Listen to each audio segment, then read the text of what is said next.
ya pun, janganlah main keluar tiba-tiba. Kalau kena langgar tadi, macam? Tak ada kena je. Nah, RM50 hutang settle. Terima kasih. Baik.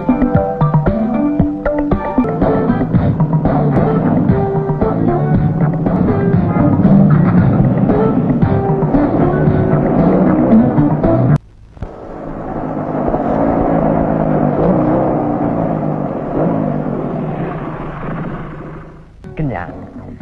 Sekarang ni bro, aku nak tanya kamu satu. Pertamanya, kamu ni makan orang tak? Makanan orang? Boleh percaya ke ni? Okeylah, aku percaya. Sebab kamu bro educated.